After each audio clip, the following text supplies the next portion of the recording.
বেকার ইঞ্জিনিয়ারের টেন্ডার জমা দেওয়ার জেরে তার বাড়িতে এসে তাণ্ডব চালায় মাফিয়া বাহিনী।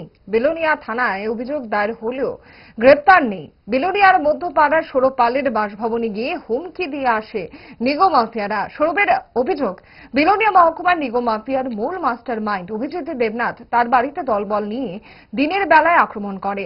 টেন্ডার ড্রপিং নিয়ে তাদের সঙ্গে সৌরভ পালের মনোমালিন্য হয়। এতে এই কাজে মাফিয়াদের সমঝোতা করা সম্ভব হয়নি।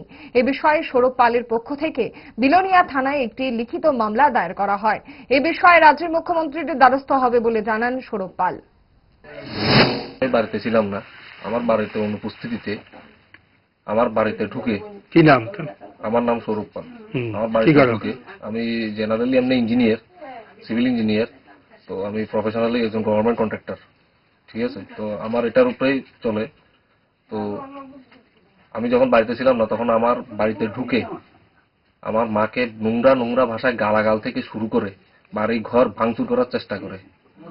তখন আমার মামি তৎক্ষণাৎ আমাকে বাড়িতে আসার জন্য, বাড়িতে আসার পর আমার মা সেখানে তখন রক্ষা পায়, না হলে হয়তো আমার মার স্ট্রোক হয়ে যেত। এবং আমাকে গালাগাল করে, অনেক কিছু করে। এবং এই সম্পূর্ণ যে চক্রান্তটা, এই সম্পূর্ণ চক্রান্তটা হচ্ছে কিছু অর্থলোভী নিগ বাণিজ্যের নায়কেরা, যারা বিলোনিয়াতে নিগ বাণিজ্যটাকে কায়েম করতে চাইছে, নিজেদের মতো পরিচালনা করতে চাইছে অর্থ কামাইয়ের জন্য। আর আমার বাড়িতে যে দুর্ঘটনাটা সংঘটিত হয়েছে,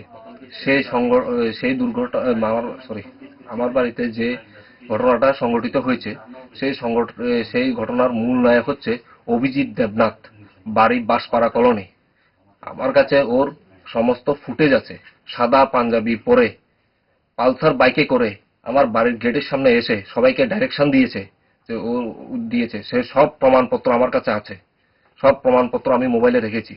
উত্তম সাহা, আমাদের 20 নম্বর বুথের বুথ প্রেসিডেন্ট, উনি আমাকে ফোন করে হুমকি দিয়েছেন, তার কল রেকর্ডিং আমার কাছে আছে।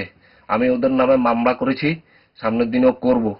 আর আমি আজকে এখান থেকে বলে দিতে চাই, আমি আগামী দিন মাননীয় মুখ্যমন্ত্রীর দ্বারস্থ হব এবং এই সমস্ত তথ্যগুলো সব আমি ওখানে ইয়েতে উপস্থাপন করব, মাননীয় মুখ্যমন্ত্রীর নিকট উপস্থাপন করব। ইচ্ছে করে ডায়েটটা ভুলে রোলটা ফুচকাটা খেতে, কিন্তু মনে রাখতে হবে 5 দশক ধরে গ্যাস অম্বল ও পেটের সমস্যার একমাত্র সমাধান গ্যাস নল।